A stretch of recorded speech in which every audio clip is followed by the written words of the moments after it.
Hey Yins, it's Megan with a wonderful event here in Pittsburgh that we think you should know about. The Pittsburgh Recovery Walk honors everyone's personal experience with addiction and recovery. No matter your path or where you are on it day to day, the 8th annual walk is here to celebrate you. It's free Saturday, September 16th from 9 a.m. to 1 p.m. Organizers would love to know that you're coming, but registration is not required. Check the live stream or come on downtown for food trucks, a parade, a huge resource fair, a keynote speech, and more. Find all the details at pghrecoverywalk.org.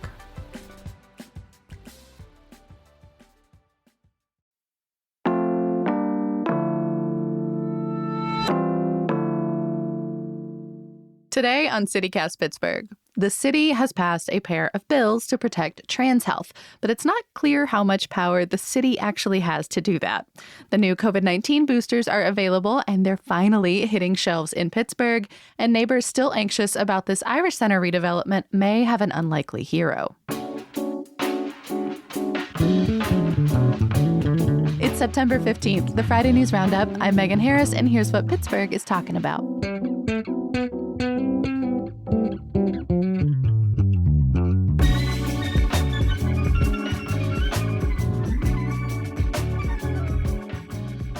I'm with CityCast producers Mallory Falk. Good morning. Good morning. And Sophia Lowe. Hey. Hi. The three of us, plus newsletter editor Francesca DeBecco, are meeting up later today for fancy coffees and bonding. What are Yins most excited to discuss today? I am most excited to give some updates on my reality TV show binges. Right now I'm watching MILF Manor. I've been telling everyone about it, and you all will hear more about it today. I've never heard of this show, so bring it on. So, Sophia, I am excited for your MILF Manor updates, but I'm actually excited to discuss your journey through the Pittsburgh fall coffee scene. I know you've been trying the fall flavors at many a Pittsburgh coffee shop, and so I really want your updates because now that the weather has turned, now that there's actually that crisp fall feeling in the air, I am ready to dive into those flavors. Yeah, maybe I'll get a fall coffee today. I'm not sure if they're out everywhere yet, but we'll see. I just plan on having you order for me, Sophia. I think you are the expert among the group now. Will do. I can do that. Megan, what are you wanting to discuss? I am excited to talk about our calendars. I know that's very boring, but I have an unfortunate amount of vacation time, I just realized, that has to be burned between December 31st. If anyone wants to bank vacation time at their company, I can't recommend Parenthood enough. You never have time to take off. I love how you're referring to vacation time as unfortunate, though. When it's just how you wait too long and you're like, oh no, I am quickly running out of time to take the time I want. And I believe strongly, you gotta use it or lose it. Yeah. Yes. In never letting my time get taken from me. I want to take off. And I know this team will let me. I just need to plan for it. And I'm not always amazing at that. Mallory's laughing. Megan gets the regular pings from me please update your PTO requests ASAP. Thank you, smiley face. So that's a reminder to all of our listeners. If you, like me, are looking at the calendar and forgot that you had that much time left, maybe do a little review for yourself. Plan something for the fall. Let's jump into our stories today. Some good news for our trans neighbors. There's a fertility clinic focusing on trans patients that's supposed to open up real soon. I saw some reporting that said spring 2024. This website still says that they're planning on being up by end of 2023. So either way, looking real good here for Pittsburgh. It's a partnership between the Allegheny Reproductive Health Center, who I know we've talked to on this show before about abortion classes after Roe fell last year. Definitely check out that episode. Yep. And they're partnering with this LA company, Mate Fertility, which I was Googling around. They just finished up their seed funding in the spring, but it'll all be run by locals. Oh, wow. So what exactly does Mate Fertility do? Their whole thing is accessibility and making fertility treatment more attainable for folks. So services here are going to include egg donation, sperm donation, surrogacy services, hormone therapy, and gender-affirming surgery. So great news for folks in our community. There are ways it sort of makes sense that this is coming to or happening in Pittsburgh. I remember we did an episode last year where we talked to someone from the fertility preservation program at Children's Hospital who said, and she was talking specifically about trying to preserve fertility for kids who have to undergo cancer treatment so that once they're adults, they have the ability to, make their own reproductive choices. But she also talked about how trans folks have traveled to Pittsburgh for these same kind of services because it sounds like we're really on the cutting edge of things like preserving ovarian tissue and preserving testicular tissue. And so, some of these same procedures have been really helpful for trans patients from across the country. So it seems like a natural fit then to kind of expand the fertility options that are available in the city. Yeah, one statistic that I thought was really telling on their website is that even for cis hetero couples, that nearly 20% of the time making a baby takes more than two people, but only 2% of the population seeking children ever actually looks for treatment, which I think is like a really important thing to keep in mind that, it's hard. It can be hard for a lot of people. And this is something that you can get medical help with once it's available to you in your community. Mm-hmm. So does greater accessibility also mean lower cost at this new fertility clinic that's opening up? That's what they say. Dr. Sheila Ramgopal, who's going to lead the Pittsburgh clinic, said that their services are going to cost a lot less, like half or even a third of the cost of other fertility care, which is wildly expensive if you're not familiar. Yep. And the CEO of Mate Fertility at Large, Tracy Keene, told the Philadelphia Gay News that Pittsburgh is considered like an underserved market, or what they call, quote, a fertility desert. So broadly, a lot of this is about finding, recruiting, and sustaining jobs for OBGYNs with these skills and the passions to work with folks in geographically diverse spaces like Pittsburgh that a lot of people are flocking to for services like these. So does this all relate to the city council bills that were passed earlier this week, or is that just a coincidence? Yeah, the sanctuary city ones. Fluke, I think. If you missed it, City Council passed 2 ordinances that aim to protect gender-affirming care. They are modeled after what was passed to protect abortion care last year. The first bill bars city employees from complying with any out-of-state investigations into healthcare providers who may be due gender-affirming procedures. The second bill will kick in only if the state of Pennsylvania ever passes any laws banning gender-affirming care. And there's this tool called the Trans Legislation Tracker that tracks bills all across the United States. And they've reported that there are 3 anti-trans bills that have been introduced in Pennsylvania, and one of them is healthcare related. And that would give minors who have had gender-affirming procedures more time to file cause of action, raising that age from 20 to 30. What does that mean, filing cause of action? I invite people to Google it, but I think cause of action means that like you, a broad global you, are the cause of any distress I might have felt. So that would give patients theoretically more time to decide that like maybe this wasn't the best course of action for me, and you, the doctor or the medical system, are at fault for that. I don't think that that's a thing that's going to come up very much. Like there's a lot of scientific literature that shows people don't regret gender affirming care very often. It's an incredibly rare experience, but conservatives like to talk about it. Yeah, I mean, there are all these stories kind of flying around that don't seem to have any evidence in them about people regretting this treatment. But those stories don't really seem to hold up to any scrutiny. Yeah. I mean, I don't mean to be a total killjoy, but I actually don't think that these city council bills mean anything. I'm glad that they're saying we care, but I'm skeptical of what that actually means. Yeah, because I mean, I know, Megan, you've been covering this kind of stuff in Pittsburgh for like a decade now. Have you seen these kind of ordinances actually have a real world impact and actually protect folks? I mean, look at what the language of them. It bars city employees from complying with investigations. What does that mean? That a Pittsburgh police officer won't look up the home address of somebody when an out-of-state agency calls and says, hey, we're looking for so-and-so. If they don't tell you why, and that officer hasn't gotten good training to know that we can't actually help you if it's for this charge or that one, they may just look it up because a friendly agency in another state is oh, we're looking for so-and-so. Can you pop it in your system real quick? A lot of things have to happen for something like that to be useful. And I guess I'm also wondering if something gets passed as a state law, can the city really disobey that? Can city employees disobey that?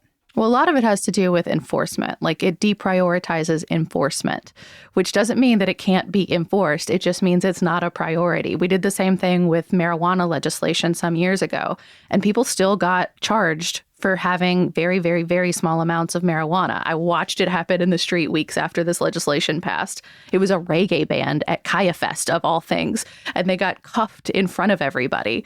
Like it can work and it can be helpful, but it requires a lot of training on the part of city employees to make sure that they understand that they're not supposed to comply with this stuff. But then if there's ever any legal challenge, who knows if it actually holds up in court. What I'd rather see the city do is address some of the barriers to care that we already know exist.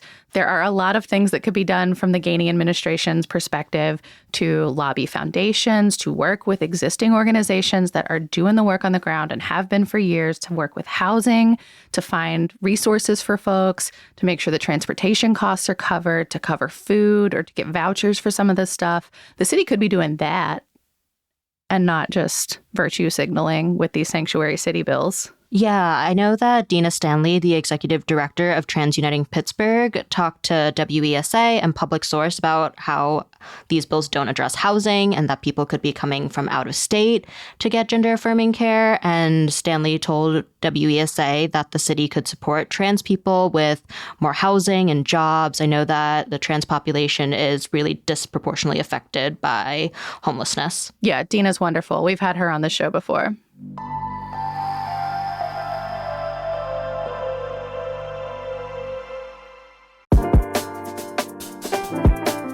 Hey Pittsburgh, it's Megan. If you're craving a delicious scoop on a hot summer day, get yourself up to Bakery Square.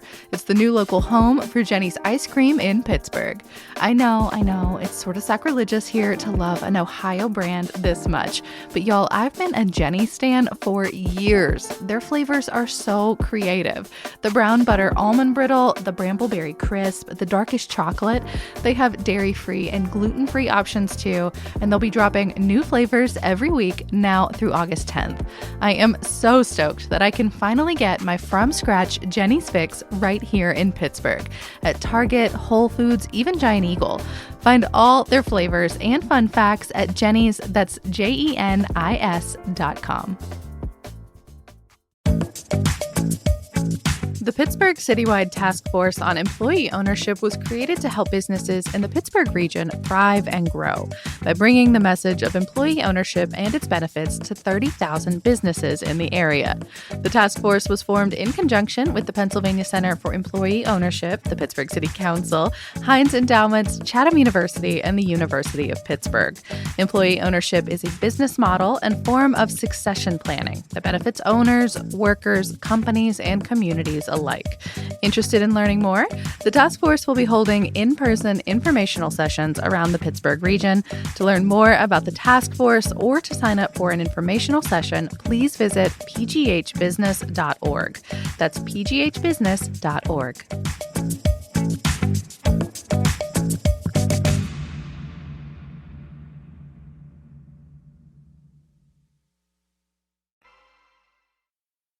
So I know that COVID cases have generally been rising across the U.S., but the good news is that earlier this week, the FDA approved the new Moderna and Pfizer booster. There's another booster from Novavax that the FDA has under review, but this means that COVID boosters are now available in pharmacies.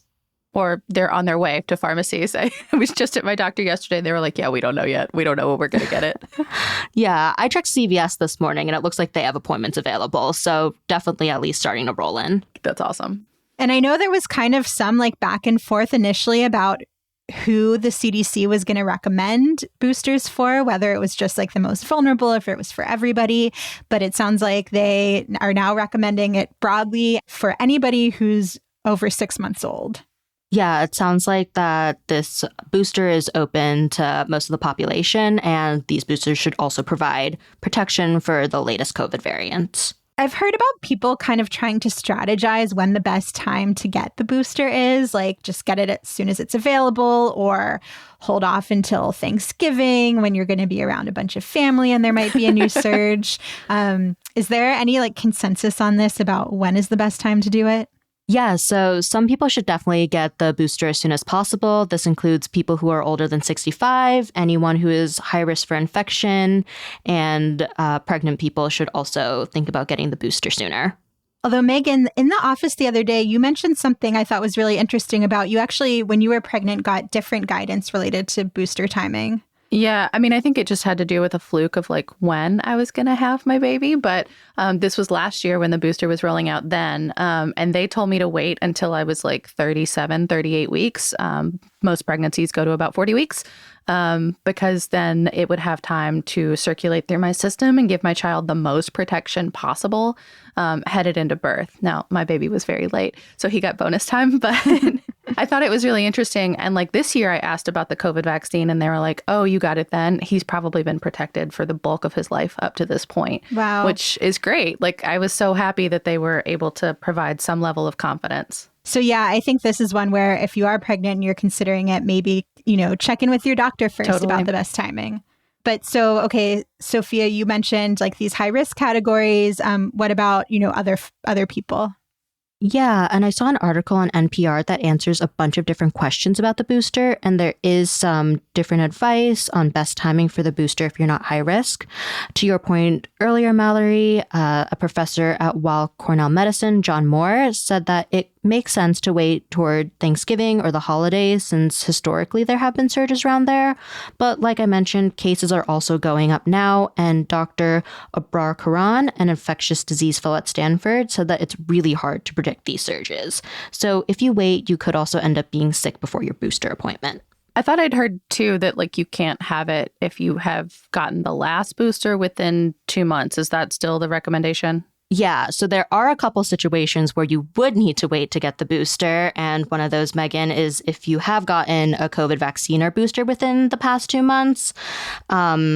And some people say that you could even wait a couple more months to get that booster. And another situation is if you've had COVID recently, the CDC recommends waiting 3 months to get the booster, but experts told NPR you could wait a little bit longer once again, but to still get that booster within 4 to 6 months. And I've also heard some experts say that you can try to sort of figure out the best timing, predict a surge, whatever, but like there is a concern about if you try to time it too perfectly and something gets in the way that week, then you haven't gotten it. And it's just like when you are available, when you know you can do it, just go do it, because the most important thing is actually getting the booster and having this protection and not trying to focus so much on some like magical window when it's... Exactly. Yeah. And I think it's been a pretty long time since that latest booster came out anyway. Yeah, it's been a year. I think it's interesting, too. I saw, again, NPR, we're all NPR stands here, was talking about like just the risk. Like if you've had COVID more than once or you've had the boosters before, a lot of this can come down to like risk of long COVID symptoms, and they still can't predict when people are going to get those. The booster helps with creating milder symptoms and things like that. But the risk for long COVID is still very much present and kind of unknown to our medical community so far. So do you have to pay for the booster? So insurance should cover your booster. If you're not insured, you can go to www.vaccines.gov and find places where you can get vaccines under the Bridge Access Program, which provides these COVID vaccines without any cost, and that should go until the end of 2024.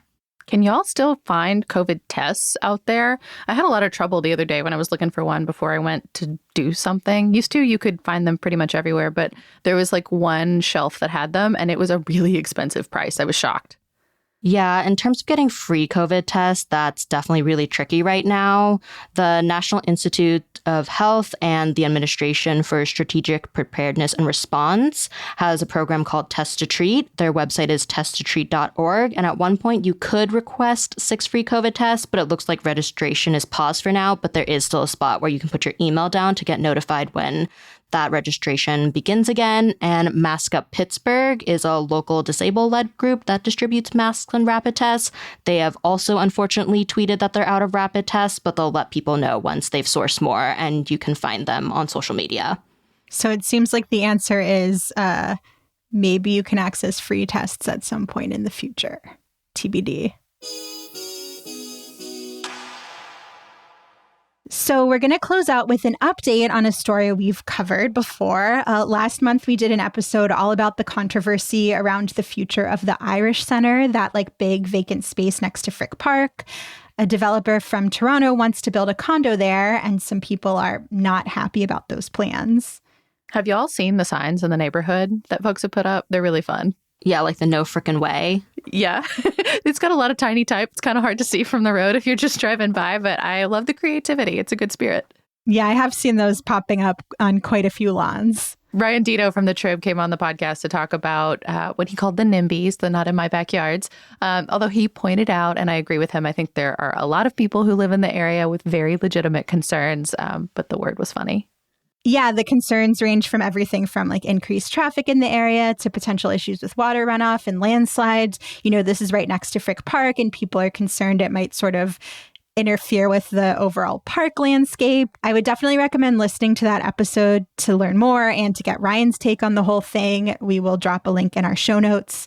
But the new development, the update, why we're talking about it today, is that there's actually a new proposal for the site. Phipps Conservatory wants to buy the Irish Centre and use the space for a vegetable garden program. I am betting Phipps has a much better chance at approval than this developer ever did. Yeah, I mean, some of the groups that have been really opposed to the developer are already signing on in support of Phipps. Yeah, like Phipps is beloved here, especially in that part of the community. And, you know, I should say that basically Phipps is kind of saying if the developers get rejected, they've got this alternate plan. So right now, the developers, Kraft General, they're requesting some variances from the zoning board in order to build this condo, which would be 8 stories and a bunch of parking spaces. These would be variances for things like height and building a multi-unit residence in a parks district, which currently isn't allowed. And so Phipps is kind of saying like, all right, if those requests get rejected, we've got this other great plan that you could turn to. So then what does this Phipps plan include? What are the details of their proposal for this vegetable garden? Yeah, so they want to make the Irish Centre site the headquarters for their homegrown program. It's this program that puts raised bed gardens in people's backyards in pockets of the city that are considered food deserts or where people just don't have access to fresh and healthy food. I guess Phipps started this program back in 2013, and since then they've installed more than 300 gardens in neighborhoods like Homewood, Lincoln Leamington, Hazelwood, and some others. So they, want to kind of have it all launching from this old Irish Centre site. So has Phipps communicated with the developers at all? Well, I do know Phipps sent a letter to the zoning board kind of making its case and saying like it wants to use the site for community and agricultural purposes, which is what this site is currently zoned for, and that they'd also plan to transform the empty building instead of tearing it down, which is what the developers plan to do.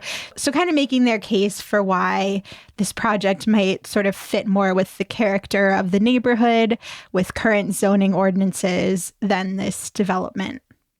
I think it's hilarious the way this is playing out. Like, good for Phipps. It's a really smart move. So, like, if the board rejects the variance from these developers, then they've got this letter just hanging there like, hey, we've got this great proposal. If you're not into that, you could look at us. It doesn't have to go to the developers, just showing our interest just in case.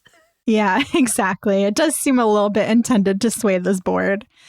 So the board is expected to make a decision on these variance requests from the developers later this fall. I remember Ryan noted on the episode that like it is so common for developments to request variances. This isn't like an unprecedented thing that they're asking to be able to build something higher than what the current ordinance provides for.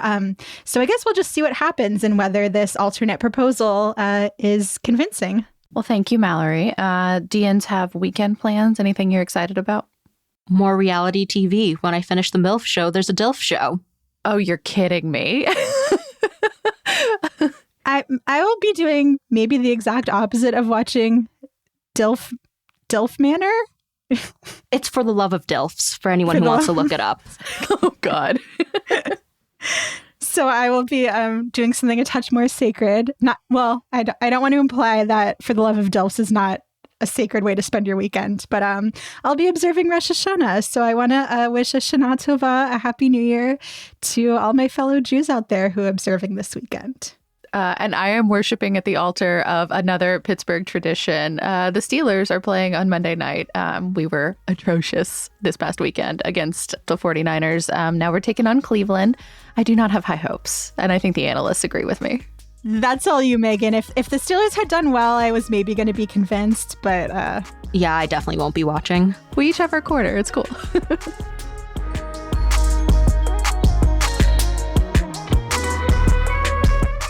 That's all for today here on CityCast Pittsburgh. Our music is by Benji. Mallory Falk is our lead producer. Our audio producer is Sophia Lowe, with special help this week from Noah Snyderman. Francesca DeBecco and Natalia Aldana wrote our newsletter for you, and I am your host, Megan Harris. We'll be back on Monday with more news from around the city. Have a great weekend, everyone.